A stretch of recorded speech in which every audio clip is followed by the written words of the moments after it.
देखिए बच्चों, ये जो क्लास है ना, एनसीईआरटी साइंस फिजिक्स, यदि आप किसी एग्जाम की प्रिपरेशन कर रहे हैं, अगर आपकी फिजिक्स की क्वेश्चन स्किप हो रहा है, यदि आपके फिजिक्स के प्रश्न एग्जाम में छूट रहे हैं, या आपको फिजिक्स समझ में नहीं आता है, या आपको लगता है कि फिजिक्स का क्वेश्चन 50 आता है, 10 आता है, उसमें से हम 7 ही कर पाएंगे, फुल में फुल नहीं कर पाएंगे, तो ये सेशन आपके लिए बहुत हेल्पफुल होने वाला है।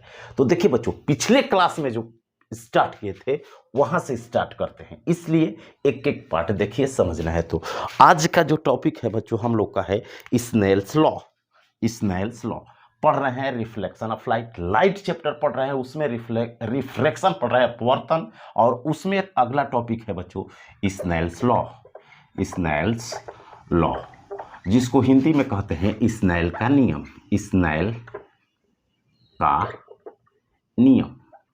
अभी अंत में बच्चों, अभी अंत में ये कंसेप्ट बताकर सामने आपके क्वेश्चन देंगे और बताएंगे, देखिए कैसे पढ़ने पर फिजिक्स का क्वेश्चन आसान लगता है, चाहे न्यूमेरिकल लेंगे, और इस टॉपिक से जितना आज तक पूछा हुआ है थ्योरी लास्ट में इस टॉपिक से लिया जाएगा। तो इसलिए इसको समझिए और उस क्वेश्चन को, वीडियो को पॉज करके बनाइए। अगर आपको समझ में आ जाएगा तो समझिए कि आपका फिजिक्स स्ट्रॉन्ग होने वाला है। तो अगला स्नेल्स लॉ पढ़ते हैं। स्नेल्स लॉ क्या है बच्चों? स्नेल का नियम। देखिए, जब हम अब परावर्तन पढ़े थे, रिफ्लेक्शन, एक रिफ्लेक्शन पढ़े थे, रिफ्लेक्शन रिफ्लेक्शन रिफ्लेक्शन पढ़े थे बच्चों, परावर्तन। परावर्तन इसमें बताए थे कि क्या होता है कि जैसे कोई सरफेस है, लाइट आती है और ये नॉर्मल होता है, इंसिडेंट रे कहते हैं इसको, आपतित किरण। यहाँ पर आपतन कोण बनता है आई, और जाती है ये आर। तो आई और आर क्या होते हैं बच्चों? बराबर होते हैं। आई और क्या होते हैं? बराबर होते हैं। लेकिन जो यहां पढ़ेंगे, ये स्नेल्स लॉ क्या है कि जब रिफ्रैक्शन पढ़े, रिफ्रैक्शन रिफ्रैक्शन जो पढ़े हैं पिछले क्लास में, जिसको अपवर्तन कहते हैं, अपवर्तन, रिफ्रैक्शन ऑफ लाइट, प्रकाश का अपवर्तन कहते हैं, अपवर्तन। ये परावर्तन था, अब पढ़ेंगे अपवर्तन। तो इसमें क्या होता है कि जो लाइट आती है तो वो एक मीडियम से, जैसे ये नॉर्मल है, तो एक मीडियम से बच्चों दूसरे मीडियम में क्या हो जाती है? मुड़ जाती है, और अभिलंब की ओर जाती है या अभिलंब से दूर जाती है, वो बताए हैं डेंसर और रेयर, सघन और विरल माध्यम पर, जो कि लेक्चर देखिएगा। तो ये जो आई होता है ना, और ये जो आर होता है, आपतन कोण और अपवर्तन कोण, इसमें आपतन कोण और परावर्तन कोण कहा जाता है आर को। इसमें आपतन angle of incident and angle of refraction कहा जाता है। अपवर्तन कोण ये इक्वल नहीं होते हैं, ये इक्वल नहीं होते हैं। कभी आर ज्यादा होता है, कभी आई ज्यादा होता है। यही एग्जाम में हमेशा पूछ देता है कि आर कब ज्यादा होगा। अभी लास्ट में क्वेश्चन बनवाएंगे, इसका कंसेप्ट सिर्फ पढ़ा देते हैं, थ्योरी पूरा बता देते हैं, और कैसे क्वेश्चन आया है उसको अभी समझाएंगे। तो अब देखिए, तो इस आई और आर में रिलेशन, एक साइंटिस्ट है जिसका नाम था स्नेल, उन्होंने आई और आर में एक संबंध बताए, और उसी नियम को, उसी संबंध को, उनके बताए हुए बात को कहते हैं स्नेल का नियम। क्योंकि स्नेल एक आदमी है, एक व्यक्ति है, एक जानवर नहीं है, कोई फिजिक्स नहीं है, ये व्यक्ति का नाम है। इन्होंने ही इसके बारे में बताया है, इसलिए इस नियम को स्नेल का नियम कहते हैं। तो उन्होंने क्या बताया? देखिए बच्चों, उन्होंने बताया कि उन्होंने बताया कि कोई भी लाइट, स्नेल्स लॉ, कोई भी लाइट जब एक माध्यम से दूसरे माध्यम में जाती है, जैसे अगर मान लीजिए ये लाइट इधर, ये नॉर्मल है, ठीक, अगर ये एक माध्यम है, मीडियम वन है, मीडियम वन का माध्यम, माध्यम वन कोई भी माध्यम है, मान लीजिए एयर है, क्या है? एयर। इसका रिफ्रैक्टिव इंडेक्स n1 ले लेते हैं। n1 का मतलब अभी समझाएंगे क्या होता है रिफ्रैक्टिव इंडेक्स, अपवर्तनांक, और इसी पर न्यूमेरिकल बनाएंगे और पूरा थ्योरी लास्ट में बनाएंगे। तो यहां से जब एक माध्यम से दूसरे माध्यम में चलती है, जैसे मान लीजिए यहां से कोई रे आई, और जब एयर से मान लीजिए वाटर में जाती है, पीछे कंसेप्ट पढ़े हैं पानी में, मान लीजिए हवा, हवा से कहाँ जाती है? पानी में। तो होता क्या है कि ये जब सघन में जाती है, विरल हो जाता है, हवा विरल होता है, अब पानी सघन होता है, ये रेरर होता है और ये डेंसर मीडियम होता है। क्यों होता है इसका रीजन पिछले वीडियो में बताए हैं, क्यों होता है।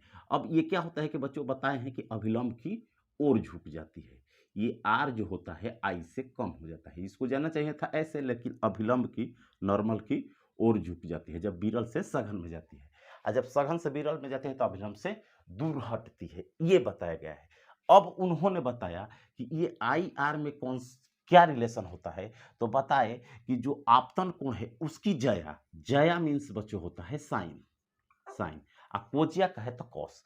तो आपतन कोण की जया माने साइन आई लगा दो, जितना आपतन कोण है आई के साथ साइन लगा दो, बटा में रेशियो अनुपात का मतलब बटा होता है, अपवर्तन कोण एंगल ऑफ रिफ्रैक्शन का जया मीन्स साइन आर का रेशियो एक कांस्टेंट होता है, क्या होता है बच्चों? नियत होता है। नियत का मतलब एक अंक होता है, नियत, कांस्टेंट एक अंक होता है। कांस्टेंट का मतलब फिजिक्स में होता है जिसका मान चेंज ना हो, एक न्यूमेरिकल वैल्यू, एक अंक जैसा आता है, और वो अंक किसके बराबर होता है? तो वही अपवर्तनांक होता है, अपवर्तनांक। अब इसी कंसेप्ट को समझना है, खाली नियम समझने से नहीं होगा। देखिए कैसे समझाया जाता है और कैसे फिजिक्स समझाने पर कमजोर बच्चे को भी आता है कि यहाँ पर क्या समझाना है, और सिर्फ लिख देने से आपका एक भी क्वेश्चन न्यूमेरिकल नहीं बन पाएगा। यही अपवर्तनांक को समझते हैं, जिसको इंग्लिश में कहते हैं रिफ्रैक्टिव इंडेक्स, इंडेक्स ये अपवर्तनांक होता है जो कांस्टेंट होता है, और इसको कहीं कहीं किताब में म्यू से सूचित किया जाता है या एन, कोई भी हम ले सकते हैं, या तो म्यू ले लेंगे, यू जैसा लंबा खींच देते हैं म्यू, या एन से सूचित करते हैं। अब इसका कंसेप्ट क्या है कि पूरा क्वेश्चन बन जाए। अब देखिए यहाँ पर कांस्टेंट क्यों लिए, मान लीजिए कुछ भी एंगल ले लेते हैं, जैसे मान लीजिए 45 लिए, ये 30 लिए, तो आई का मान लीजिए 45 लिए और आर 30 लिए, तो उन्होंने जब रखा तो देखा कि साइन आई के जगह 45 रखेंगे तो साइन 45 हो जाएगा, अब बटा में साइन 30, तो 45 का मान होता है 1/√2, साइन 30 का मान होता है √3/1/2, तो कट के आ गया √2, √2 एक कांस्टेंट है, तो कोई भी एंगल लेंगे और जब इसमें रखेंगे तो कांस्टेंट आता है, और वो कांस्टेंट क्या बताता है? मीडियम का रिफ्रैक्टिव इंडेक्स, अपवर्तनांक बताता है। ये कंसेप्ट रहा, ठीक। तो अब अगला कंसेप्ट जो है अंक आ रहा है, तो उस अंक को क्या कहते हैं? रिफ्रैक्टिव इंडेक्स कहते हैं, अपवर्तनांक कहते हैं। अब अपवर्तनांक क्या होते हैं? देखिए ये किसी का अपवर्तनांक हर मीडियम का अलग अलग होता है। अपवर्तनांक बच्चों रिफ्रैक्टिव इंडेक्स क्या होता है? तो अलग अलग मीडियम का अलग अलग होता है। अगर मीडियम डेंसर हो, एक दो चार बात स्टार रख लीजिएगा, तभी आप पूरा क्वेश्चन कर पाइएगा। अगर मान लीजिए माध्यम जो है, माध्यम मीडियम, मीडियम का मतलब हुआ, माध्यम का मतलब हुआ, जैसे मान लीजिए हवा, पानी, जल, ये माध्यम है। हवा, पानी, जल, ग्लास, शीशा, हीरा, ये जितने हैं, कांच, ग्लास, ये सब क्या है? मीडियम है। तो जब डेंसर हो, सघन हो, डेंसर, जब मीडियम क्या हो? डेंसर हो, डेंसर मीन्स सघन। अब सघन क्या होता है? देखिए किस सघन, तो सघन क्या होता है? तो देखिए डेंसर उसको कहते हैं बच्चों, पिछले क्लास में हम बताए हैं, किसी मीडियम को हम डेंसर या रेयर नहीं कह सकते हैं। अकेले अगर कोई बोले छूछे कि पानी कैसा मीडियम है, तो कुछ नहीं बता सकते रेयर है कि डेंसर है। हवा क्या है? कुछ नहीं। दो के सापेक्ष में जब देगा ना, दो मीडियम, अब पूछेगा इसमें कौन रेयर है और कौन विरल है, कौन सघन है, तब बता सकते हैं। जिसमें गाढ़ा चीज हो, कड़ा हो, वो सघन होता है, जिसमें दूर दूर पार्टिकल हो, फैल हो, रेयर कहते हैं, विरल कहते हैं। ये समझाए हैं, पिछले लेक्चर देखिएगा तो वहां समझ में आ जाएगा। तो सघन होता है, तो जब सघन होता है बच्चों, तो उसका जो रिफ्रैक्टिव इंडेक्स होता है वो क्या होता है कि ज्यादा होता है। रिफ्रैक्टिव इंडेक्स क्या होता है? ज्यादा होता है। इससे भी पहचान सकते हैं, रिफ्रैक्टिव इंडेक्स जो होगा ज़्यादा होगा, एन या म्यू ज़्यादा होगा, ज़्यादा। आपको क्या याद रखना है कि अपवर्तनांक,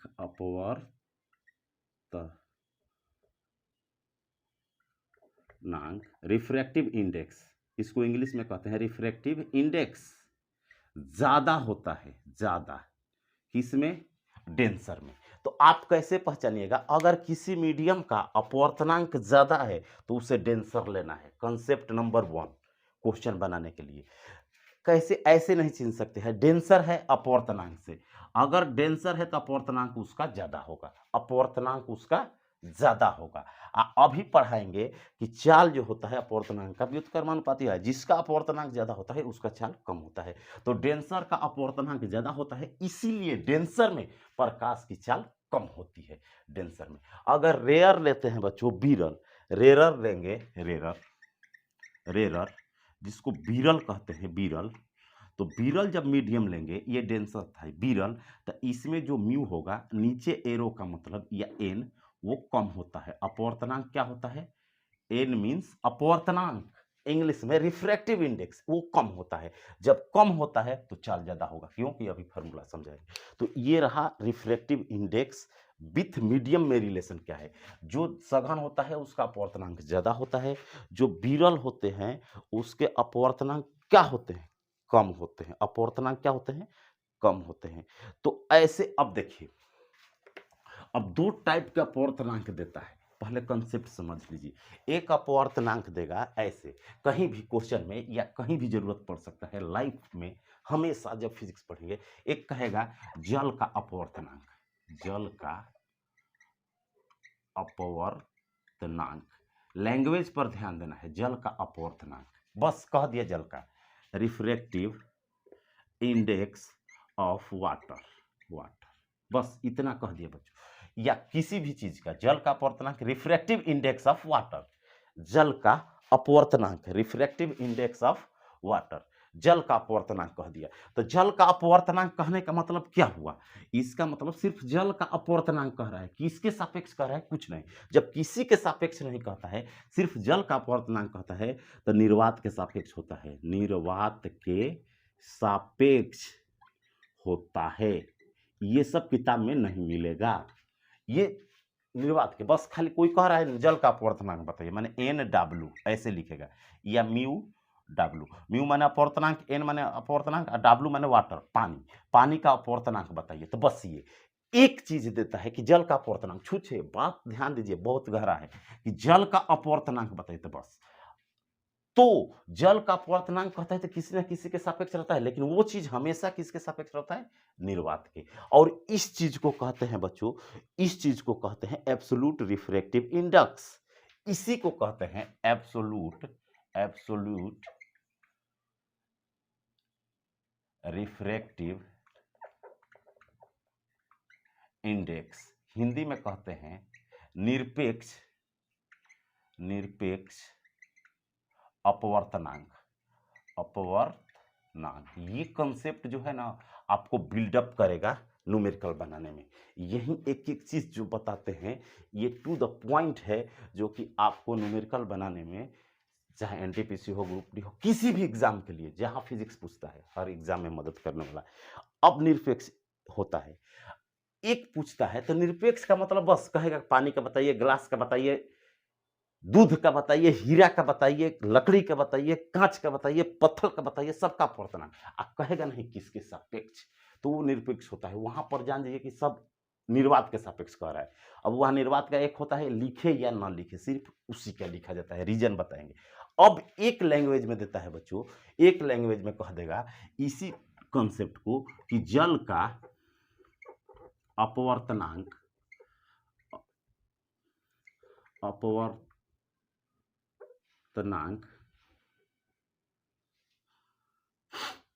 पानी के सापेक्ष बताइए, पानी के सापेक्ष।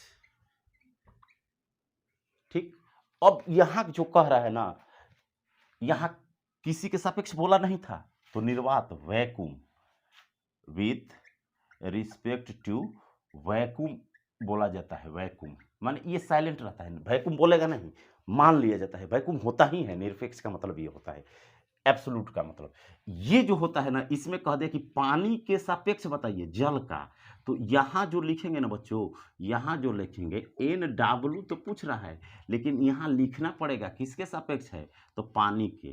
किसका पूछ, अच्छा जल का अपवर्तनांक कह रहा है हवा के सापेक्ष, सेम लिख दिए, जल पानी हवा के सापेक्ष, सापेक्ष जब हवा या गिलास के कांच के सापेक्ष, या कह देगा हीरा के सापेक्ष, कुछ भी कह सकता है, अलग अलग मीडियम होगा। तो यहाँ पर जल का अपवर्तनांक कह रहा है, और जिसके सापेक्ष कहता है वो पट्टा में, ये कॉन्सेप्ट है। जिसका पूछता है ऊपर, तो इसको लिखते हैं, पहले लिखने का तरीका ऐसे लिखेंगे, अपवर्तनांक माने n या म्यू, और जल का कह रहा है तो यहाँ पर जल लिख देंगे वाटर, और जिसके सापेक्ष लिखता है हवा, तो एयर इधर लिख देंगे, ए माने एयर, ठीक। और निर्वात को नहीं लिखते हैं, तो इसलिए इसको सिर्फ W लिख देते हैं। यहाँ पर किसके सापेक्ष है, कुछ नहीं है तो निर्वात के सापेक्ष है। ये चीज अंतर आता है, निरपेक्ष अपवर्तनांक पूछेगा तो, और इसको क्या कहते हैं आप ही बताएंगे, सापेक्ष। तो ये रिलेटिव रिफ्रैक्टिव इंडेक्स है। अब इसको जब लिखेंगे ना बच्चों, तो ऐसे लिखेंगे NW, जो इधर है उसको ऊपर लिख देंगे, जो इधर है उसको ऊपर लिख देंगे, और जिसके सापेक्ष कह रहा है उसका अपवर्तनांक नीचे लिख देंगे। अब ये देखिए, ये जो अपवर्तनांक था ना, ये जो अपवर्तनांक था बच्चा, पानी का था, यहाँ पानी है वाटर, तो वाटर का था एयर के सापेक्ष, माने पानी का हवा के सापेक्ष था, तो पानी का अपवर्तनांक बटा में हवा का अपवर्तनांक, जिसका कहता है उसका ऊपर लिखते हैं, और जिसके सापेक्ष कहता है उसका नीचे लिखते हैं। ए माने एयर और W माने वाटर, जिसका कहता है नीचे। अब ये किसके सापेक्ष है, ये तो निरपेक्ष हो गया, यहाँ निर्वात है, यहाँ भी निर्वात छुपा हुआ है, तो ये अंतर होता है, ये अंतर होता है। फिर से इसको ठेठ भाषा में, सिंपल भाषा में बताते हैं, और इस चीज को बोलते हैं बच्चों रिलेटिव इंडेक्स। क्या बोलते हैं, इसको बोलते हैं relative index. Relative index means या रिस्पेक्टिव इंडेक्स, सापेक्षिक अपवर्तनांक, सापेक्षिक अपवर्तनांक बोलते हैं, जो चेंज होता है उसे बोलते हैं सापेक्षिक अपवर्तनांक। इतना समझिए, इसको समझाते हैं अच्छे से।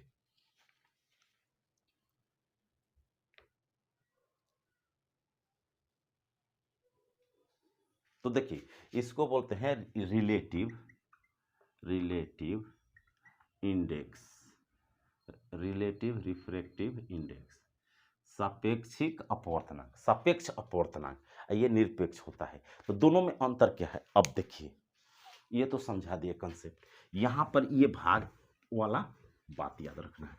अब आपको क्या याद रखना है कि रिफ्रैक्शन का सवाल जो आज बनाएंगे हम लोग लास्ट में, वो चीज बनाने के लिए आपको कंसेप्ट बिल्डअप, अब कुछ होता है ना निरपेक्ष अपवर्तनांक, आपको याद करना होता है।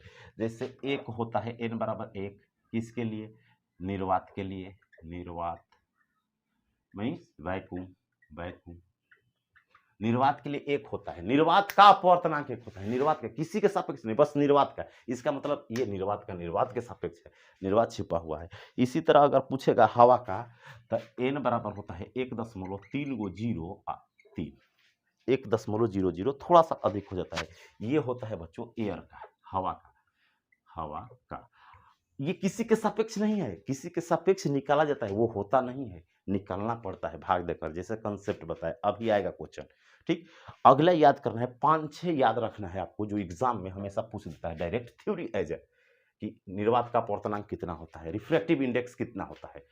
एन का वैल्यू रिफ्रैक्टिव इंडेक्स मीन्स निर्वात के लिए 1 होता है, हवा के लिए, और जल के लिए 1.33, जल के लिए 1.33, जिसको 4/3 भी कहते हैं, ये होता है वाटर के लिए, वाटर पानी, पानी के लिए। और बच्चों अगला याद करना है ग्लास के लिए, n बराबर 1.5 होता है, 3/2, किसके लिए बच्चों, ग्लास, ग्लास मीन्स शीशा, कांच, कांच के लिए। और आपको याद करना है एक सिलिकॉन का, जर्मेनियम का, सिलिकॉन का होता है 3.9, 3.9 सिलिकॉन का होता है, सिलिकॉन, सिलिकॉन। और जर्मेनियम का आप 4 याद कर लीजिएगा, जर्मेनियम का बच्चों होता है 4। और लास्ट इंपॉर्टेंट एक होता है हीरा का, डायमंड। डायमंड का होता है बच्चों 2.42, बहुत इंपॉर्टेंट है, 2.42 डायमंड, डायमंड हीरा। ये आपको नोट कर लेना है कि इतना अपवर्तनांक कम से कम याद रहना चाहिए यदि कॉम्पिटिटिव में आपको थ्योरेटिकल पार्ट वाले जैसे यूपीएससी हुआ, एनटीपीसी, कहीं भी थ्योरी जहां फिजिक्स पूछता है तो आपको याद रहना चाहिए। तो ये तो हो गए अपवर्तनांक। आपको ये चीज, ये क्या है, किसी के सापेक्ष नहीं है, बात समझिए, दोनों में अंतर है। कहता है पानी का अपवर्तनांक, बस। एक कहता है पानी का अपवर्तनांक शीशा के सापेक्ष, दोनों में अंतर है। एक निरपेक्ष है, एक सापेक्ष है। सापेक्ष वाले में फार्मूला से निकलता है, निरपेक्ष बस उसी का डायरेक्ट जो लिखवाए हैं। ये सब वैक्यूम के सापेक्ष, निर्वात के सापेक्ष होते हैं, ये सब निर्वात के सापेक्ष। तो ये सब वीडियो को रोक रोक कर आपको क्या करना है, सब नोट करते चलना है, और क्वेश्चन देंगे तो उसको बनाना है लास्ट में, इस कंसेप्ट को। तो किसी मीडियम का रेयर या डेंसर इस बात पर निर्भर करता है कि किसके सापेक्ष है। ऐसे किसी मीडियम को कोई पूछेगा पानी क्या है, रेयर है कि डेंसर है, माने सघन है कि विरल है, तो नहीं बता सकते। पानी को सिर्फ नहीं बता सकते, क्यों? पानी को बोलना होगा कि इसके सापेक्ष, तब बता सकते हैं। पहला कंसेप्ट ये रहना चाहिए। अब स्नेल्स लॉ में क्या लिखते हैं बच्चों, कैसे लिखते हैं, ये आइए। अब जो टॉपिक है न्यूमेरिकल बनाने के लिए आपके लिए बहुत इंपॉर्टेंट है, तब कंसेप्ट फिर थ्योरी पर आएंगे कि थ्योरी कैसे पकड़ना है। अभी जितना बताते हैं इसी से आपका सब क्वेश्चन जितना होता है 15-20 क्वेश्चन जितना है अपवर्तन का, अपवर्तनांक और अपवर्तन से रिलेटेड आया हुआ सब ऑब्जेक्टिव क्वेश्चन एनसीईआरटी का 10 क्लास का और पूरा अभी सॉल्व करा देंगे। तो देखिए यहां दिया है अगला कंसेप्ट, अभी बताए कि मान लीजिए अब होता क्या है, जैसे एक ये नॉर्मल है, इधर मान लीजिए कोई मीडियम है, ऊपर ऊपर मान लीजिए कि हवा है या कांच है कोई भी, और नीचे है कुछ भी। मान लीजिए ऊपर है N1 एक मीडियम हवा, नीचे है पानी वाटर, ये है एयर, ये है वाटर। तो वाटर सघन हो गया एयर के सापेक्ष में, तो यहां से कोई किरण आएगी तो अभिलंब की ओर झुकेगी, ये सब पीछे का है, ठीक। आई तो अभी क्या बताए बच्चों, देखिए इसका अपवर्तनांक N1 है, इसका N2, अभी सापेक्ष वाला नहीं लिए हैं, सापेक्ष वाला नहीं लिए हैं। अब N2 को क्या लिख सकते हैं, वाटर का है तो NW लिख सकते हैं, या इसको एयर का है तो NA लिख सकते हैं, एयर मीन्स हवा का है। किसके सापेक्ष है, इधर नहीं लिखे हैं, इसका मतलब निर्वात के सापेक्ष है, कुछ नहीं, पानी का अपवर्तनांक किसको पढ़ेंगे। और जब सापेक्ष दिया रहता है तो दोनों में अंतर होता है, वही दोनों जब रिलेट करना सीख जाएंगे तभी क्वेश्चन कर पाएंगे इसका। तो अब क्या होता है, अभी बताए कि साइन आई बटा में साइन आर लिखते हैं बच्चों, इसके बाद यहां पर अपवर्तनांक लिखा जाता है। क्या लिखा जाता है बच्चों, कांस्टेंट लिखा जाता है। कांस्टेंट मत रखिए, अपवर्तनांक। अपवर्तनांक कैसे लिखना है, जिसमें जाता है बच्चों उसका अपवर्तनांक लिखा जाता है, और जहां से आता है उसके सापेक्ष लिखा जाता है, जहां से आता है उसके सापेक्ष लिखा जाता है। तो यहां पर लिखेंगे NW का किसके सापेक्ष, ए के सापेक्ष, या इसी को क्या कहते हैं N1Q।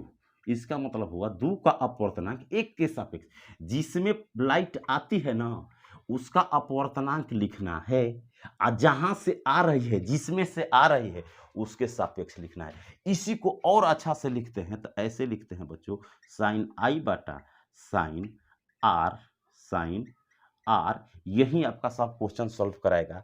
और इसको अभी तरीका बताए कि डब्ल्यू वाला क्या करते हैं, ए के सापेक्ष है तो ए नीचे लिखेगा, NW ऊपर लिख देंगे बटा में NA, और तिरछा तिरछी गुणा करेंगे तो यहाँ से बहुत सुंदर रिजल्ट आएगा कि NA साइन आई बराबर NW sine r, sine r.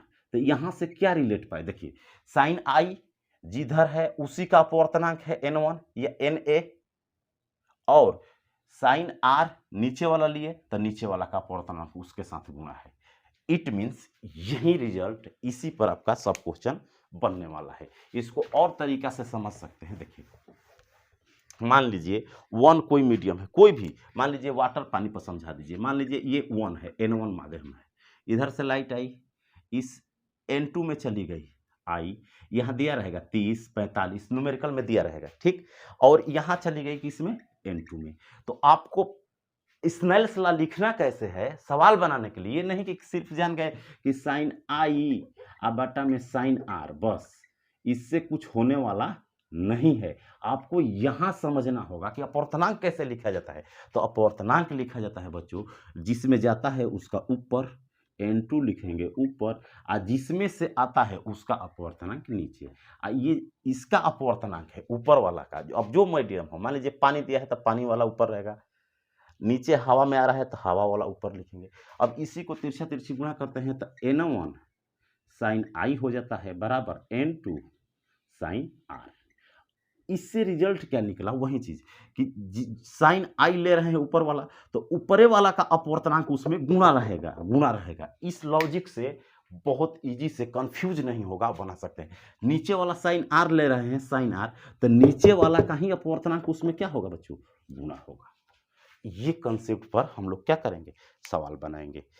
तो यदि कोई कहे सिर्फ निरपेक्ष है, अगर निरपेक्ष का अर्थ क्या है कि किसी के सापेक्ष नहीं, निर्वात के सापेक्ष, सिर्फ जल का अपवर्तनांक कह रहा है तो वो निरपेक्ष है, किसी के सापेक्ष है नहीं, निरपेक्ष है, वो निर्वात के सापेक्ष। लेकिन कह रहा है हवा का कांच के सापेक्ष, कांच का हवा के सापेक्ष, तो ये सब क्या होता है, सापेक्ष अपवर्तनांक होती है। तो ध्यान देना है, जिसमें जाती है उसका अपवर्तनांक ऊपर लिखते हैं, जहां से आती है उसका अपवर्तनांक नीचे लिखते हैं। और सापेक्ष में भी बताए हैं, जो सापेक्ष होता है नीचे, और जिसका पूछता है ऊपर, और जिसका सापेक्ष कहता है विथ रिस्पेक्ट टू, जिसका कहेगा नीचे होगा इंग्लिश में। यही कंसेप्ट आपको कॉपी में लिख लेना है। अब चाल कैसे निकालते हैं बच्चों, देखिए, अगर मान लीजिए निर्वात में प्रकाश की चाल होती है, निर्वात में प्रकाश, पीछे बताए हैं ये सब, प्रकाश की जो चाल होती है, चाल C बराबर होती है 3 गुणे 10 के पावर 8 मीटर पर सेकेंड। निर्वात में प्रकाश की चाल कितनी होती है बच्चों, 3 गुणे 10 के पावर 8 मीटर पर सेकेंड। निर्वात में, निर्वात का मतलब वैक्यूम में, speed of light in vacuum.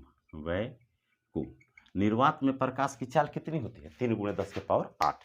लेकिन अगर आपको मीडियम में पूछ दे कि पानी में कितना होगा, घी में कितना होगा, तेल में कितना होगा, शीशा में कितना होगा, लकड़ी में कितना होगा, पत्थर में कितना होगा, पूरी में कितना होगा, जिलेबी में कितना, कहीं भी पूछ दे कि प्रकाश की चाल कितना होगा, तो प्रकाश की चाल in medium speed in medium बराबर होता है बच्चों निर्वात में प्रकाश की चाल बटा में मीडियम का अपवर्तनांक।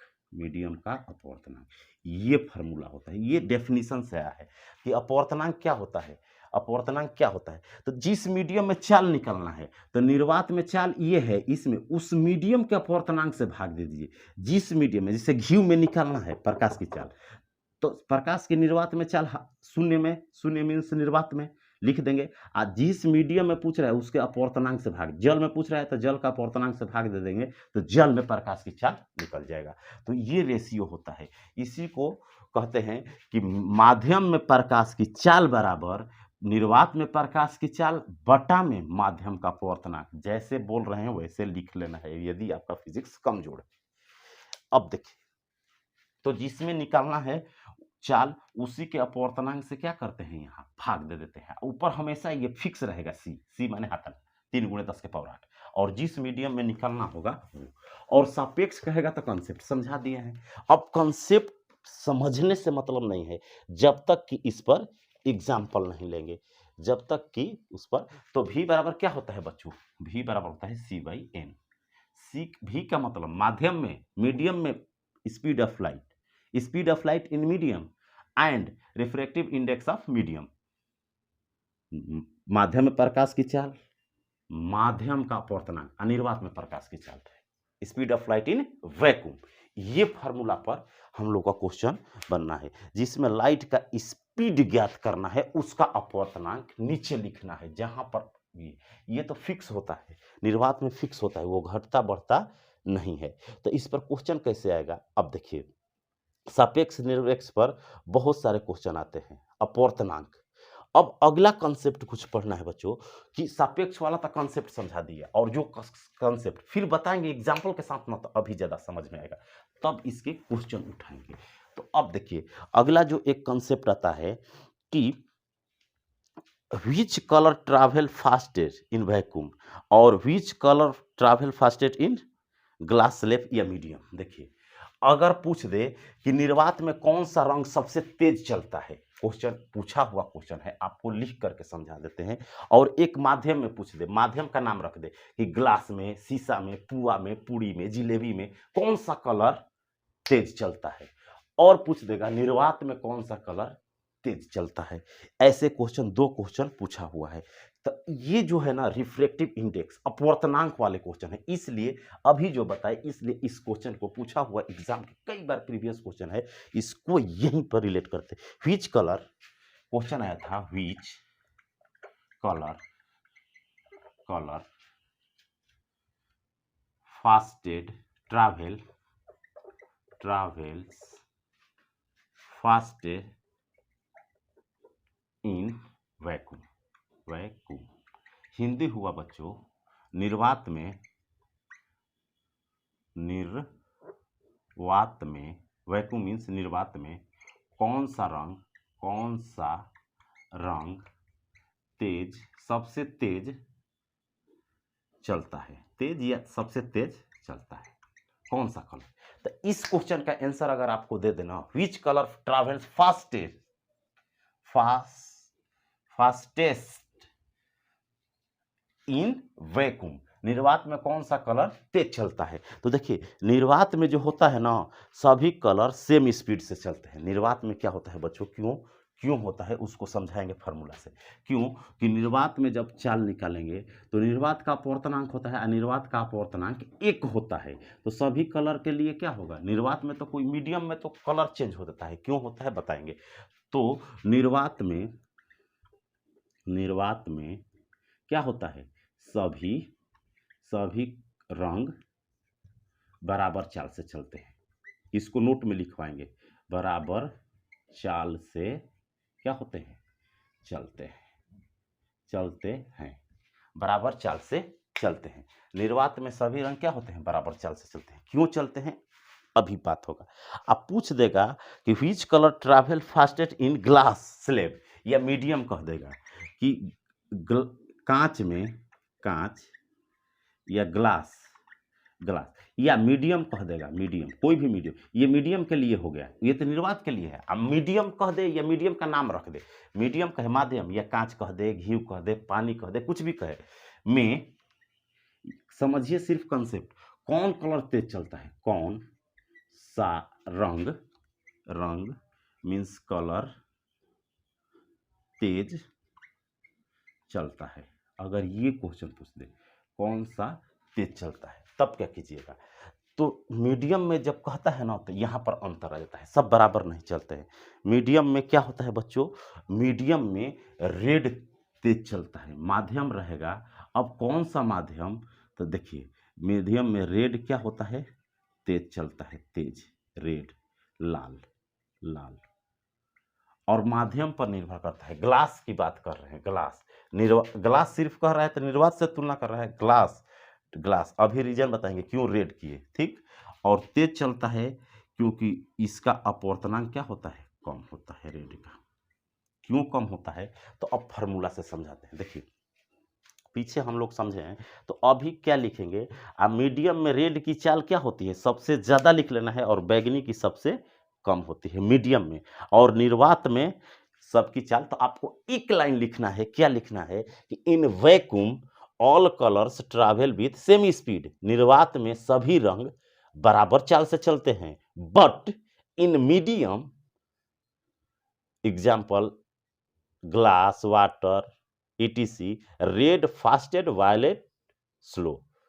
लेकिन मीडियम में जैसे पानी, कांच, शीशा में लाल रंग तेज चलता है और बैगनी सबसे कम,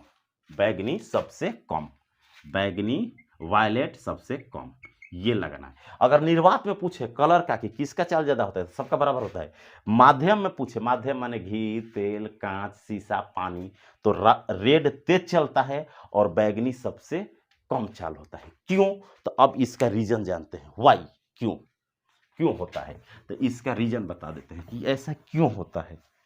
अब बच्चों रीजन बताते हैं, तब क्वेश्चन पर आएंगे। इसका रीजन बताते हैं। अभी बताएं कि किसी माध्यम में चाल क्या होता है, सी बटा में माध्यम का अपवर्तनांक, अरे अपवर्तनांक लिख लेंगे माध्यम का। अब क्या होता है बच्चों, जैसे पानी का निकलना हो, पानी में चाल निकलना हो तो सी लिखेंगे, एन डब्ल्यू लिखेंगे। अब क्या होता है कि एन बराबर, अब भी बराबर एन, अगर एन डब्ल्यू लिखेंगे, अगर एन की बात करेंगे तो एन बराबर क्या होता है, एन इधर आएगा तो भी बाई सी बाई भी होगा, अरे भी होगा भी, तो एन बराबर क्या होगा, भी बराबर एफ लैम्डा, पीछे पढ़ाए हैं। चाल बराबर होता है आवृत्ति इंटू वेवलेंथ, ये कांस्टेंट होता है, फ्रीक्वेंसी कांस्टेंट होता है, चेंज नहीं होता है। पूछता है कि कौन सी राशि चेंज नहीं होती है, एक माध्यम से दूसरे माध्यम में जाती है, तो आवृत्ति नहीं बदलता है, आवृत्ति नहीं बदलता है, चाल बदलता है। और चाल बदलता है तो ये भी चेंज होता है, ये भी चेंज होता है। अब आपको बताए हैं लैम्डा क्या होगा, चेंज। और लैम्डा आवृत्ति के क्या है बच्चों, व्युत्क्रमानुपाती है। इसके अपवर्तनांक के क्या है, व्युत्क्रमानुपाती है। इसका मतलब लैम्डा ज्यादा होगा तो ये कम होगा, ये कम होगा तो ये ज्यादा होगा, एक बाटा में है। ये मैथ का समानुपाती व्युत्क्रमानुपाती डायरेक्टली और इन्वर्सली का कॉन्सेप्ट है। इसी कारण से ये जिसका वेवलेंथ ज्यादा होगा उसका रिफ्रैक्टिव इंडेक्स ज्यादा होगा, और रिफ्रैक्टिव इंडेक्स ज्यादा होगा तो चाल कम आएगा। क्यों, भाग दे रहे हैं तो चाल कम आएगा। ये मैथमेटिकल सोचना है। यदि उतना नहीं समझ में, इतना दिमाग नहीं है तो आप सोच सकते हैं कि रेड का ज्यादा होता है, बैगनी का कम, माध्यम में अनिर्वात में सबका बराबर, एक लाइन बस। अब इसको समझते कैसे हैं, तो अब देखिए अपवर्तनांक क्या होता है, वेवलेंथ के इन्वर्सली होता है। और वेवलेंथ पीछे जाकर पढ़िए जहां पढ़ाए हैं कि रेड का ज्यादा होता है। रेड का वेवलेंथ क्या होता है बच्चों, रेड का लैम्डा ज्यादा होता है, तरंग दैर्घ्य ज्यादा होता है। रेड का वेवलेंथ ज्यादा होगा, जब वेवलेंथ ज्यादा होगा तो रेड का अपवर्तनांक कम होगा, और रेड का अपवर्तनांक कम होगा तो अपवर्तनांक कम होगा तो चाल ज्यादा होगा, चाल ज्यादा होगा। लॉजिक देखिए, ऊपर तीर का मतलब ज्यादा, नीचे का कम, ज्यादा। रेड का अपवर्तनांक, उसी तरह अगर बैगनी की बात करें, वायलेट, वायलेट, बैगनी, बैगनी की बात करें तो इसका तरंग दैर्घ्य कम होता है, तरंग दैर्घ्य कम होता है, कम होता है तो अपवर्तनांक ज्यादा होगा, और अपवर्तनांक ज्यादा होगा तो वेग कम होगा। इसीलिए ये होता है, ये तीनों पूछता है। रेड का वेवलेंथ, तरंग दैर्घ्य ज्यादा होता है, अपवर्तनांक कम होता है, इसलिए चाल ज्यादा होती है रेड की। बैगनी की क्या होता है ये। अब उसी में बैजानी हप्पीनाला विबग्योर के कॉन्सेप्ट पर चलना है, घटते क्रम बढ़ते क्रम पूछ दे यूपीएससी में या पीसीएस लेवल में, तो इसी क्रम पर आपको टिक लगाना है। तो इसी कारण से लाल तेज चलता है और बैगनी माध्यम में कम चलता है। अगला जो कॉन्सेप्ट है, अब आते हैं कि रिफ्रैक्टिव इंडेक्स का मात्रक क्या होता है। कई बार पूछा है कि जो अपवर्तनांक होते हैं उसके मात्रक क्या होते हैं, यूनिट, बहुत बार पूछा है। क्वेश्चन एक आता है, unit of refractive index, index जो अपवर्तनांक होता है बच्चों, अपवर्तनांक, उसका मात्रक, मात्रक क्या होता है, unit, unit of refractive index, अपवर्तनांक का मात्रक, का मात्रक। तो देखिए अपवर्तनांक n होता है तो c बाई भी, इसका भी मीटर प्रति सेकेंड होता है, चाले है, निर्वात में ये भी चाले है, तो कट जाता है तो ये मात्रक हीन होता है, मात्रक हीन, कोई मात्रक नहीं होता है। रिफ्रैक्टिव इंडेक्स एक नंबर है, संख्या है, 5, 3, 1.6, इसका कोई मात्रक नहीं होता है, यूनिट लेस होता है, यूनिट लेस होता है, इंग्लिश में कहेंगे यूनिट लेस मात्रक। तो आपको एक लाइन लिख लेना है कि refractive index is a unitless quantity, अपवर्तनांक एक मात्रकहीन राशि है, एक मात्रकहीन राशि है। अब आते हैं बच्चों, जो कॉन्सेप्ट पढ़ाए हैं उस पर क्वेश्चन लेते हैं। कैसे क्वेश्चन देगा, पहले अपने से क्वेश्चन जो प्रीवियस है लिख करके, इसके बाद आपको प्रैक्टिस करवाते हैं कि कैसे क्वेश्चन टिक लगाइए कि आप समझ पा रहे हैं कि नहीं। तो देखिए जो क्वेश्चन है, find speed of light in water. Question है find speed of light in water कह रहा है पानी में या जल में प्रकाश की चाल ज्ञात कीजिए।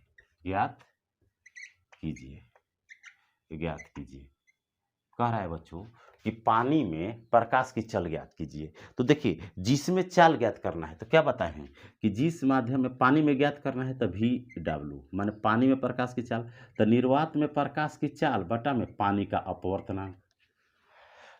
ये है वी डब्ल्यू का मतलब वी माने चाल, डब्ल्यू माने वाटर, पानी में प्रकाश की चाल। ये निर्वात में फिक्स होता है सी, और जिस माध्यम में निकलना है उसी का अपवर्तनांक से भाग देते हैं। अभी फॉर्मूला बताए तो यहाँ से सी का मान होता है फिक्स 3 × 10⁸, और पानी का अपवर्तनांक लिखवाए हैं अभी। ये तो किसी के सापेक्ष कह नहीं रहा है, बस पानी का अपवर्तनांक लेना है पानी का। तो पानी का अभी लिखवाए हैं बच्चों 1.33, ये 4/3। क्या लिखवाए हैं 4/3, तो 3 ऊपर जाएगा 9/4 इंटू 10⁸ मीटर पर सेकेंड। इसी को भाग देते हैं तो 2.25 देता है 10⁸ मीटर पर सेकेंड। तो ये पूछता है कि पानी में प्रकाश की चाल कितना होता है, तो पानी का अपवर्तनांक से प्रकाश की चाल 3 × 8 होता है, उसमें भाग दीजिए। जिस मीडियम में पूछे उसके अपवर्तनांक से भाग दे दो, काम खत्म। जिस मीडियम में चाल पूछे प्रकाश का, उस मीडियम से निर्वात में जितना चाल होता है उसे भाग दे देना है इस फार्मूला से। अगला क्वेश्चन, इस पर 4-5 कॉन्सेप्ट बता देते हैं। जल में प्रकाश की चाल कितनी होती है, ये होती है। एक सीडीएस में क्वेश्चन आया था और सापेक्ष वाला, तब आपको जितना इस पर है क्वेश्चन अभी बनवाते हैं। तो देखिए एक आया था कि उस माध्यम में प्रकाश की चाल ज्ञात कीजिए जिसका अपवर्तनांक 2 है। Find speed of light, find speed of light in that medium whose refractive index is 2। उस माध्यम में प्रकाश की चाल ज्ञात कीजिए जिसका अपवर्तनांक 2 है। इसका मतलब हुआ उस माध्यम में प्रकाश की चाल ज्ञात कीजिए जिसका अपवर्तनांक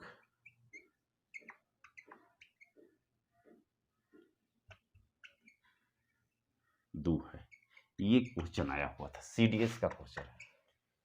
जितना प्रीवियस क्वेश्चन है, तो देखिए कह रहा है कि किसी माध्यम नहीं दिया है कि पानी में कि घी में, अपवर्तनांक दिया है। तो जिस माध्यम में निकलना है तो प्रकाश की चाल 3 × 10⁸ होती है, और उसके अपवर्तनांक से भाग देंगे। 2 कह रहा है 2 से भाग देंगे, आंसर हो जाएगा 1.5 डेढ़ 3 2 से कटेगा × 10⁸ मीटर पर सेकेंड। तो जिस मीडियम में निकलना है उसके अपवर्तनांक से सिर्फ भाग देना है, उस मीडियम में चाल निकल जाएगा। निर्वात में होता है, निर्वात में जितना होता है उसके अपवर्तनांक से भाग दे दीजिए, बस उस माध्यम में चाल निकल जाता है।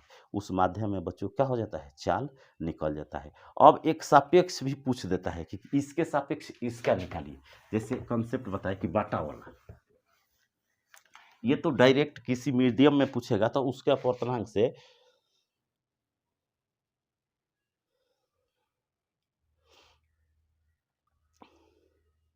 अब देखिए बच्चों, कभी पूछ देता है कि किसी के सापेक्ष कोई भी 2 दे देगा। मान लीजिए कहेगा कि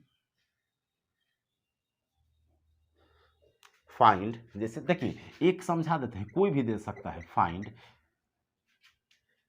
refractive index of glass with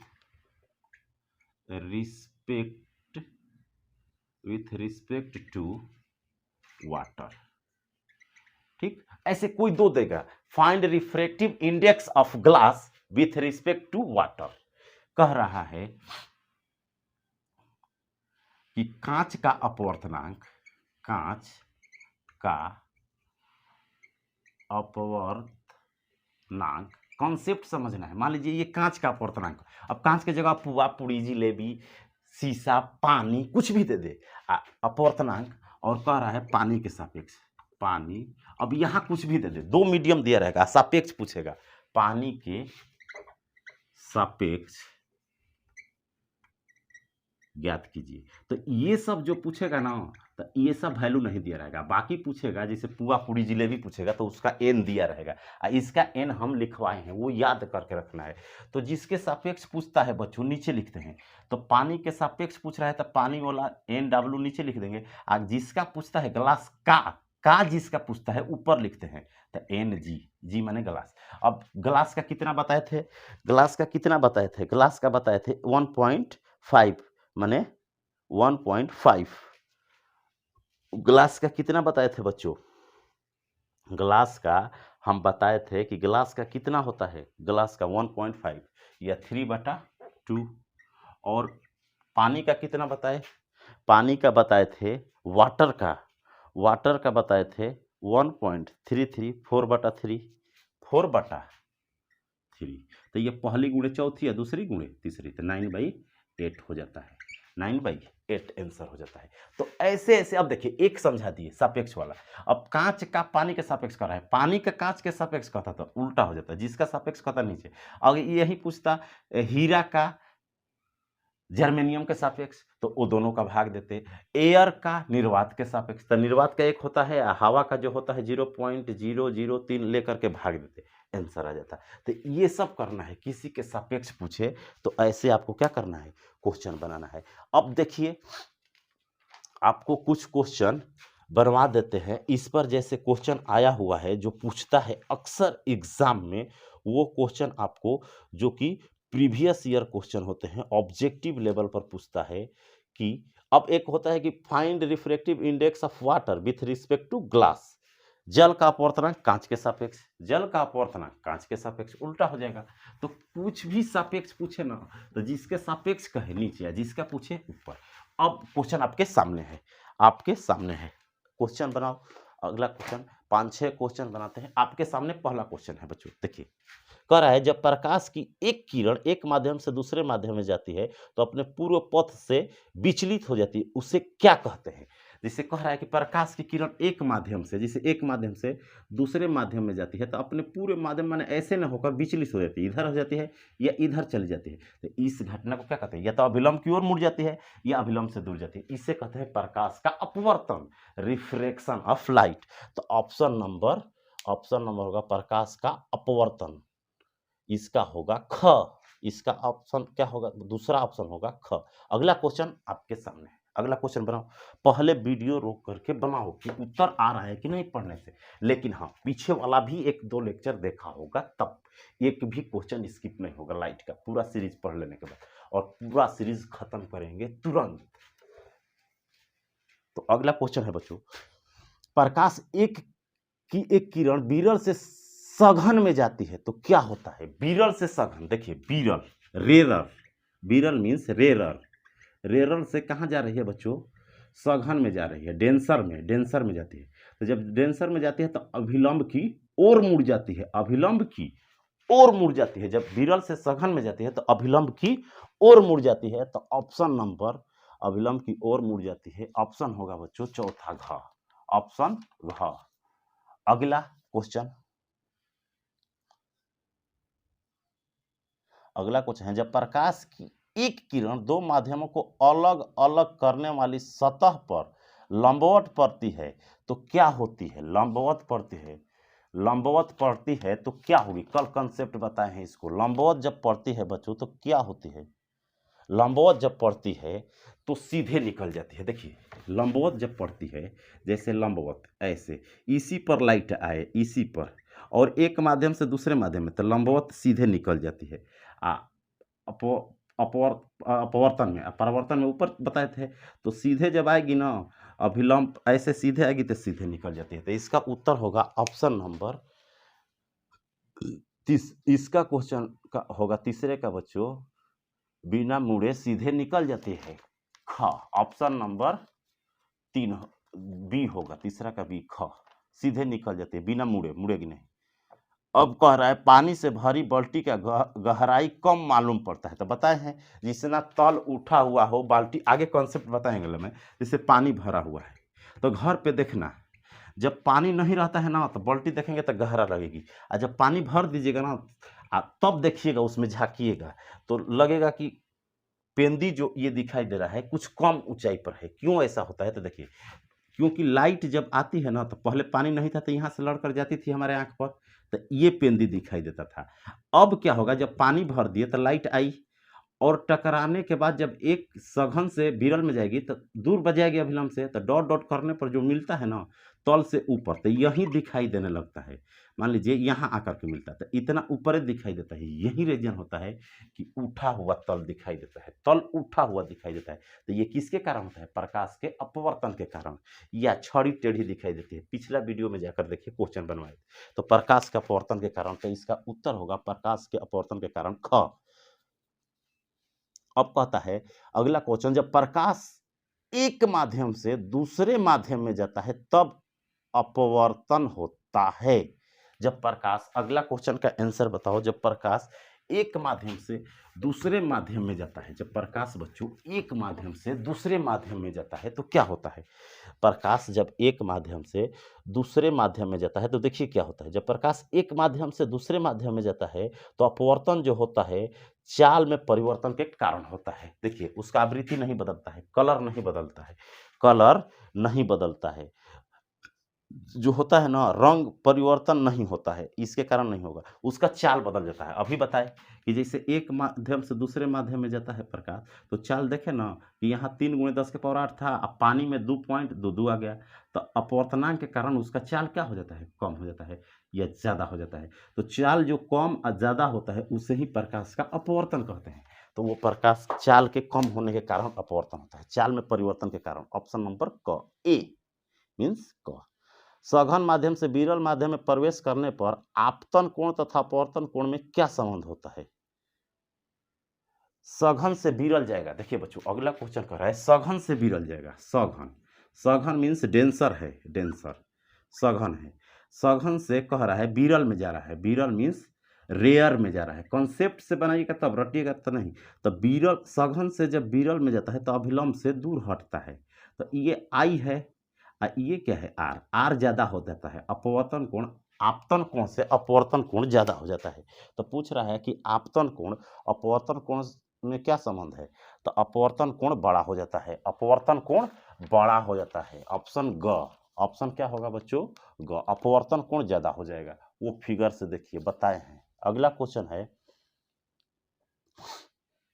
अगला क्वेश्चन है बच्चों कि, अगला देखिए कंसेप्चुअल क्वेश्चन है। प्रकाश की एक माध्यम से जिसका अपवर्तनांक n1 है, दूसरे माध्यम जिसका अपवर्तनांक n2 है जाता है, यदि आपतन कोण I तथा अपवर्तन कोण R हो तो sin I बटा sin R किसके बराबर होगा? किसके बराबर होगा? तो देखिए अभी कंसेप्ट बताए, एक माध्यम n1 है, दूसरे माध्यम n2 है जाता है। प्रकाश एक माध्यम से जिसका अपवर्तनांक n1 है, n1 से n2 में जाता है। देखिए कह रहा है एक प्रकाश है n1 से n2 में जाता है, n1 से n2 में, तो ऐसे जाएगा। अब पता नहीं है कि कौन सघन है विरल है, तो मान लीजिए किधर भी जाएगा, आई है, ये आर है। तो बताए हैं कि साइन आई अब बटा में साइन आर कैसे लिखते हैं बच्चों? साइन आर कैसे लिखते हैं? जिसमें जाता है उसका ऊपर, जिसमें जाता है उसका ऊपर लिखते हैं, जिससे आया उसका नीचे लिखते हैं। अभी कंसेप्ट बताए तो क्या हो जाएगा? n2 बटा n1, n2 बटा n1। ऑप्शन घ 4, ऑप्शन घ होगा बच्चों 4, ऑप्शन नंबर घ 4। अब देखिए इस पर कैसे, ये कंसेप्चुअल थ्योरी था, और आगे न्यूमेरिकल कैसे आता है। देखिए अगला क्वेश्चन जो है बनाइए, अगला क्वेश्चन, और 5-6 क्वेश्चन बनवा देते हैं आपको। देखिए जो क्वेश्चन देते हैं उसको तुरंत वीडियो को रोक करके बनाइए कि अभी पढ़े हैं कंसेप्ट बन पा रहा है कि नहीं। नहीं बन पा रहा है तब चालू करके देखिए।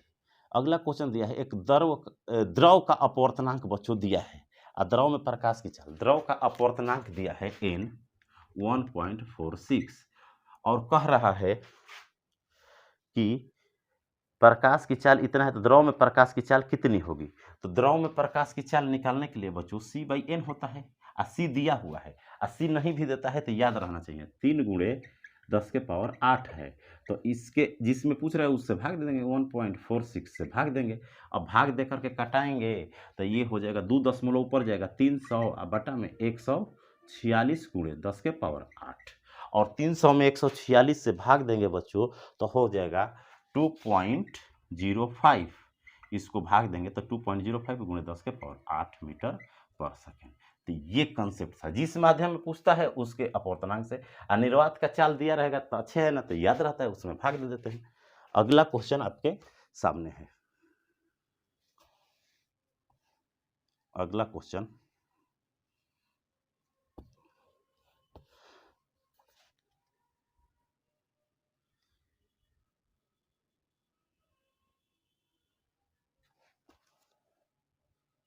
देखिए बच्चों, अगला जो क्वेश्चन है वो भी न्यूमेरिकल बेस है, दिया है। देखिए कंसेप्ट समझिए, कह रहा है ना कि एक हवा से एक किरण कांच के स्लैब में जाती है, माने हवा से कांच में जाती है। मीडियम आपको समझना है, कहीं भी जाए। एयर से कहाँ जाती है? हवा से कहाँ जा रही है? कांच में, कांच में, ग्लास में। हवा से कहाँ जा रही है? क्वेश्चन कह रहा है कि हवा से कहाँ जा रही है? ग्लास में। अब जब ग्लास में जा रही है तो अभिलंब से 45 कोण बनाती है। जो किरण आ रही है ये अभिलंब से 45 कोण बना रही है। हवा से कांच में जाती है तो 45 बना रही है। तो पूछ रहा है कि जब कांच में जाएगी तो अभिलंब की ओर घूमेगी, क्योंकि हवा कांच में, कांच सघन होता है, तो ये आर का मान कितना होगा? और एन दिया है, हवा से कांच में जाती है और कांच में जाती है, और कह रहा है कांच का अपवर्तनांक, स्लैब का माने कांच का अपवर्तनांक, इसका अपवर्तनांक एन दिया है √2। ये दे दिया है कि √2 लेना है। तो हवा का तो हम जानते हैं बच्चों, लगभग 1 लेकर के चलते हैं। हवा का लेकर चलते हैं 1। हवा का क्या लेते हैं बच्चों? 1 लेते हैं। हवा या निर्वात के लिए 1 लिया जाता है। 1.0003 होता है, लेकिन 1 लेते हैं। अब हम बनाएंगे, अभी बताए, ये आई है, ये आर है, तो साइन आई के जगह 45 बटा में साइन आर के जगह साइन आर, और बटा में नीचे वाला का अपवर्तनांक, और बटा में ऊपर वाला का अपवर्तनांक 1। अब यहाँ से साइन 45 का मान 1/√2 होगा, या तिरछा तिरछी गुणा करेंगे, तिरछा तिरछी गुणा करेंगे बच्चों तो क्या हो जाएगा? √2 साइन आर होगा बराबर साइन 45 होगा। ठीक, अब यहाँ से देखिए, यहाँ से √2 साइन आर होगा बराबर 1/√2 होता है साइन 45 का, और √2 नीचे जाएगा तो 1/2 हो जाएगा। साइन आर बराबर 1/2, और 1/2 कितने का है? 30 डिग्री का है, तो आर बराबर आ गया 30 डिग्री। आर कितना हो गया? 30 डिग्री। तो इसका आंसर क्या होगा बच्चों? 30 डिग्री। अगला क्वेश्चन आपके सामने है, बनाओ। अगला क्वेश्चन सामने है, अगला क्वेश्चन बनाइए। अगला क्वेश्चन आपके सामने है बच्चों, बनाओ। प्रैक्टिस इतना कर लेते हैं अपवर्तन पर, जितना थ्योरी पढ़े हैं कि जितना क्वेश्चन होता है। कह रहा है एक माध्यम से दूसरे माध्यम में जाने पर प्रकाश की किरण मुड़ जाती है। किरण को मुड़ने को क्या कहते हैं? कह रहा है कि एक माध्यम से प्रकाश दूसरे माध्यम में जाती है तो मुड़ जा रही है, माने सीधा ऐसे जाना चाहिए था, सीधा नहीं जाती है, मुड़ जाती है। इधर मुड़े चाहे इधर मुड़े, मुड़ जाती है। तो इस घटना को क्या कहते हैं? प्रकाश का अपवर्तन। प्रकाश का अपवर्तन, अपवर्तन। सी, ऑप्शन नंबर सी होगा। अगला क्वेश्चन, अगला क्वेश्चन आपके सामने है। अगला क्वेश्चन बच्चों आपके सामने है। अगला क्वेश्चन बताओ, अगला क्वेश्चन क्या होगा? उत्तर बनाओ।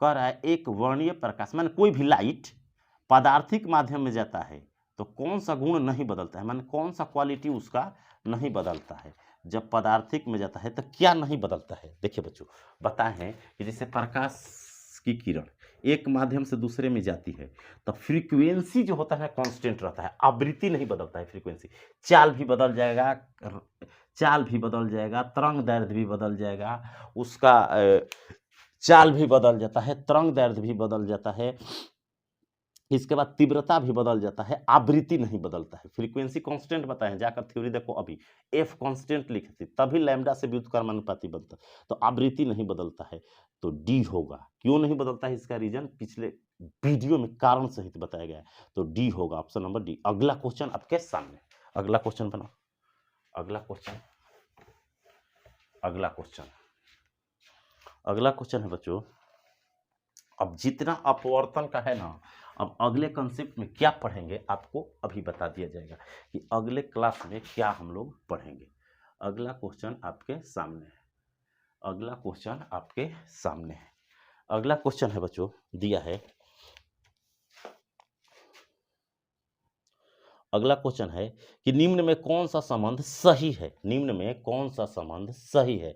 तो देखिए बच्चों, सही का मतलब क्या है कि जैसे ए एन जी लिखा जाता है, तो हम बताए हैं कि क्या लिखना है, आपको लिखना है ए एन जी को लिखना चाहते हो तो आप एक बटा में लिख सकते हो उल्टा जी एन ए, या आपको बताए हैं, पीछे थ्योरी बताइए कि जी नीचे वाला लिखते हैं, ऊपर नीचे वाला इसके सापेक्ष है, तो यहाँ लिखे ये सापेक्ष है, तो एन जी लिखेंगे आ बटा में एन ए, यहाँ कुछ नहीं है तो निर्वात के सापेक्ष है, तो ऐसा कौन सा है, तो A N G, A N G, तो नया सापेक्ष आ सकता है कुछ भी। अब यहाँ कुछ भी लिख सकते हैं, डब्लू डब्लू डब्लू डब्लू, यहाँ डब्लू डब्लू लिख सकते हैं, एयर एयर लिख सकते हैं, यहाँ किसके सापेक्ष है, कुछ नहीं।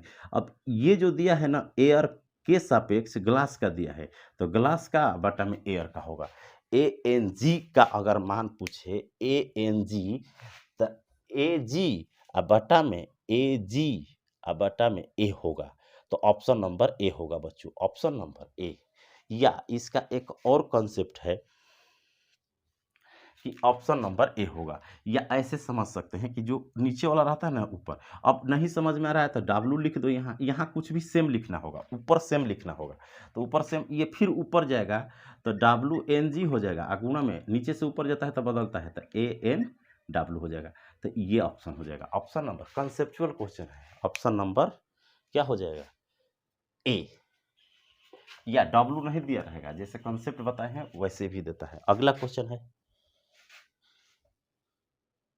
तालाब की तली कुछ उठी हुई प्रतीत होती है, किसके कारण, तो अभी बताए प्रकाश का अपवर्तन। जितना उठने वाला चीज आ जाए ना, पोजीशन चेंज, माने पोजीशन ऊपर नीचे, टेढ़ा छड़ी टेढ़ा दिखाई देता है, पीछे भी बताए, सब प्रकाश का अपवर्तन टिक लगाना है, प्रकाश के अपवर्तन के कारण आपको टिक लगाना है बच्चों, प्रकाश के अपवर्तन के कारण। अगला क्वेश्चन, अगला क्वेश्चन बनाओ,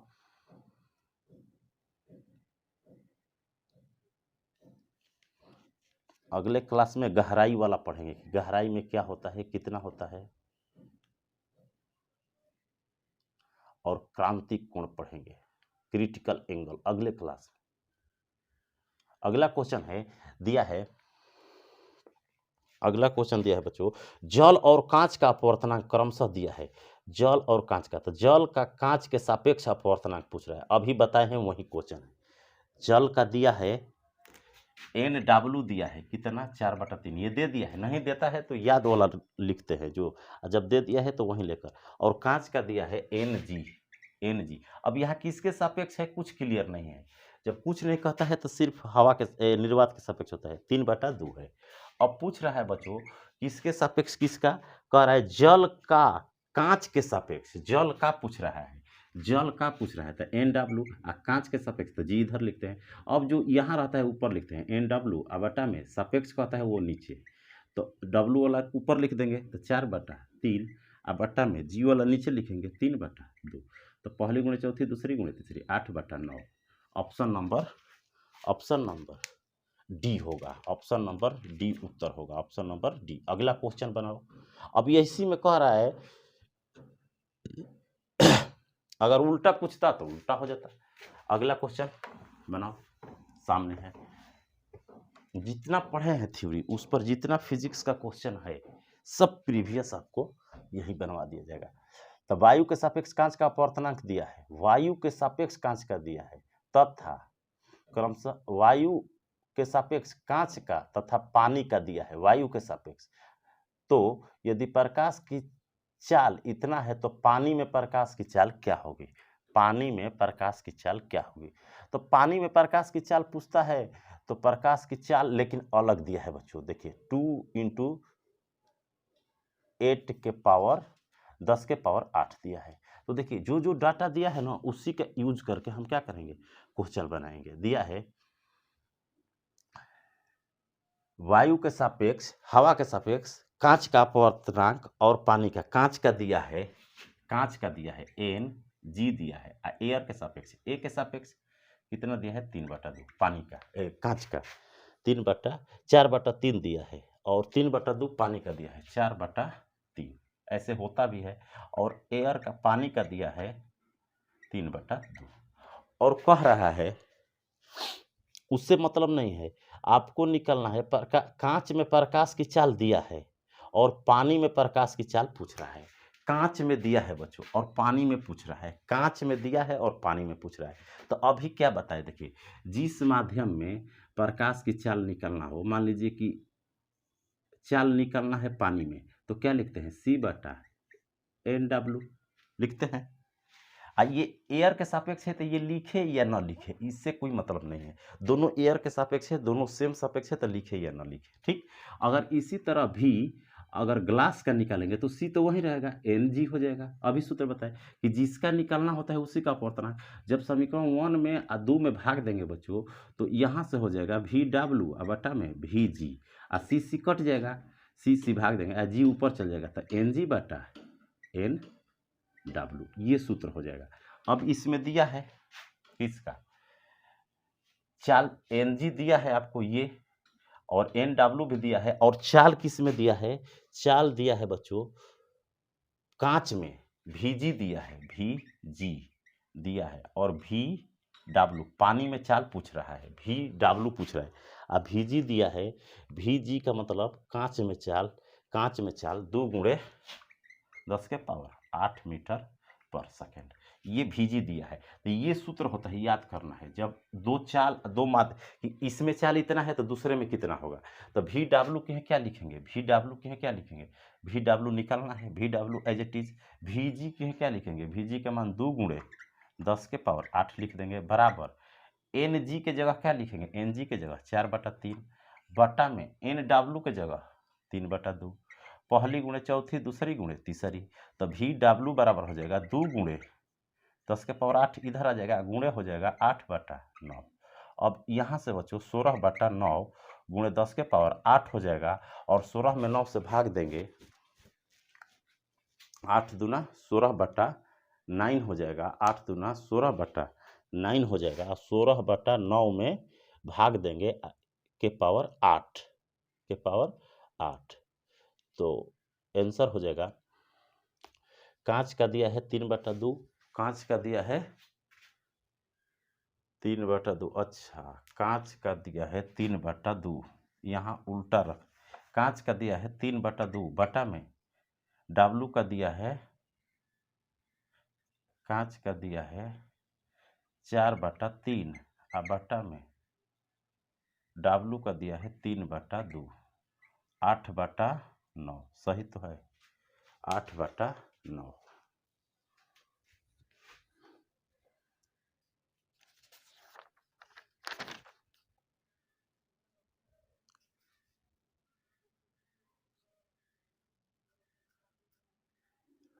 देखिए बच्चों यहाँ जो है,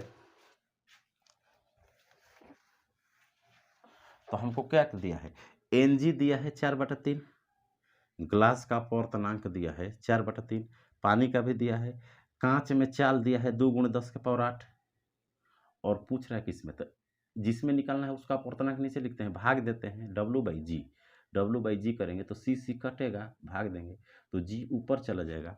अब पुट करेंगे, VW की है निकालना है, VW बटा में VG का मान दिया है 2 गुणे 10 के पावर 8, अब बराबर Ng लिखेंगे, Ng का मान दिया है 4/3 बटा में 3/2, तो 4 दूना 8, 8/9 हो जाएगा, ये जाएगा, तो VW हो जाएगा 16/9 इंटू 10 के पावर 8 मीटर पर सेकेंड, ये आपका आंसर होगा। ये बच्चों आपका क्या होगा? आंसर होगा।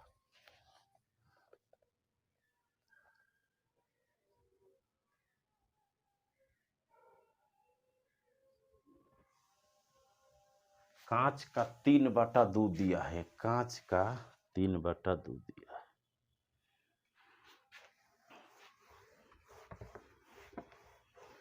देखिए बच्चों, अगला जो क्वेश्चन दिया है वो क्या दिया है?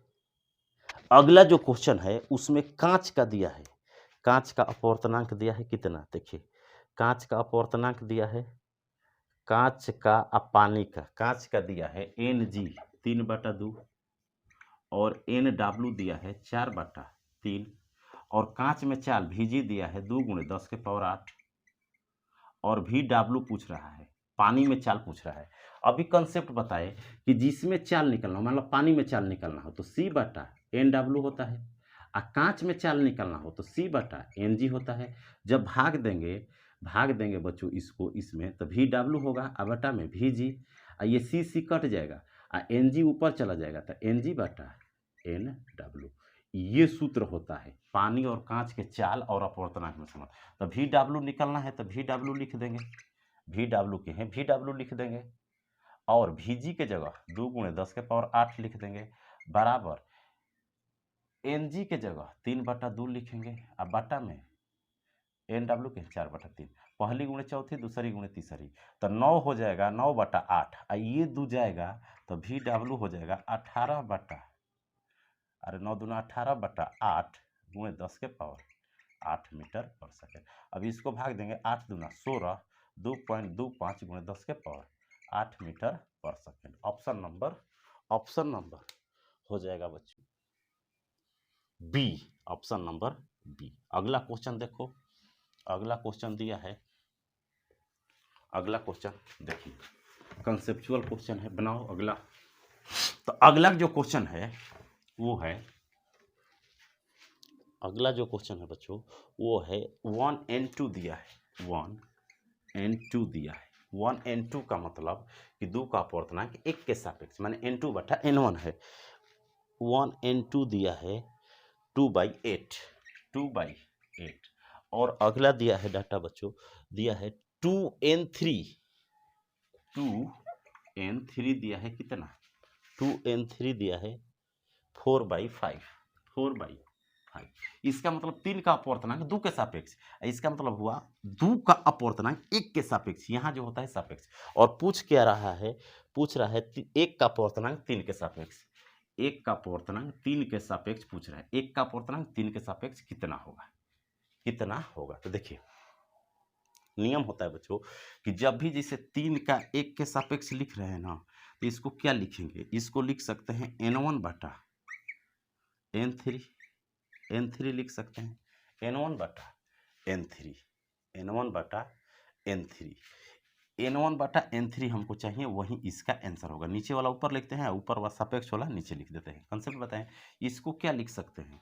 इसको लिख सकते हैं n2/n1 बराबर कितना है? 2/8, और इसको क्या लिख सकते हैं? n3/n2 बराबर 4/5। जब दोनों को गुणा करेंगे बच्चों, दोनों को गुणा करेंगे तो n2 कट जाएगा, तो n3/n1 आ जाएगा, गुणा करेंगे तो कितना हो जाएगा? गुणा करेंगे तो 2/8 और गुणे 4/5, तो यहाँ से कटेगा, ये कट जाएगा, 1/5 आएगा, 1/5। तो n3/n1 कितना आ गया? 1/5। और n1/n3 चाहिए तो उल्टा चाहिए तो 5 आंसर हो जाएगा। ये कैसे आया देखिए, इसको लिख सकते हैं ऐसे n3/n2, अरे नीचे वाला ऊपर, फिर दोनों को गुणा कीजिए समीकरण 1 2, तो इधर n2 कट जाएगा, n3 ऊपर n1 नीचे, इसको गुणा करेंगे राइट बराबर राइट और लेफ्ट बराबर लेफ्ट, सिंपल कैलकुलेशन है, तो आंसर हो जाएगा 5, C, option number C, option number C होगा, पांचवे का ऑप्शन नंबर सी। अगला क्वेश्चन आपके सामने, अगला क्वेश्चन बनाओ। अगला क्वेश्चन है, निर्वात में प्रकाश की चाल 3 है, तो 25 अपवर्तनांक वाले में प्रकाश की चाल क्या होगी? वही कंसेप्ट 25 वाले में, 25 वाले में पूछ रहा है बच्चों, 25 वाले में, 25 वाले में निर्वात में दिया है और 25 वाले में पूछ रहा है। तो 25 वाले में पूछ रहा है तो माध्यम में प्रकाश की चाल क्या होती है, C/n। तो n का मान 25 दिया है, तो 3 गुणे 10 के पावर 8 दिया है, 10 के पावर 8। अब 25 से भाग दे दो, काम खत्म। 25 से भाग देंगे तो आंसर कितना हो जाएगा, 25 से भाग देंगे तो 25 से भाग देंगे, 10 के पावर 8 में दिया है तो 25 से भाग दो, तो 0.30 होगा। 25 से भाग देंगे तो 100 से ऊपर नीचे गुणा कर देते हैं, 300, तो 25 के 12, 0.12 गुणे 10 के पावर 8 मीटर पर सेकेंड। 0.12 गुणे 10 के पावर 0.12 गुणे 10 के पावर 8 मीटर पर सेकेंड, यही उत्तर होगा। 25 अपवर्तनांक वाले में प्रकाश की चाल क्या होगा। तो आज के लिए इतना ही, ठीक, आज के लिए इतना ही। अगले क्लास में हम लोग पढ़ेंगे कि गहराई कैसे नापते हैं, कोई मछली है तो कितनी हाइट पर है, अगर रियल में कितनी हाइट पर है और आभासी देखने पर कितनी होती है, ये कंसेप्ट इसमें सीखेंगे और अगला कंसेप्ट सीखेंगे। तो आज के लिए इतना ही। यदि आप चैनल को सब्सक्राइब नहीं किए तो लाइक करें, अगर आपको समझ में आ रहा है तो जरूर लाइक करें और शेयर और सब्सक्राइब करें और बच्चों को बताएं। जय हिंद।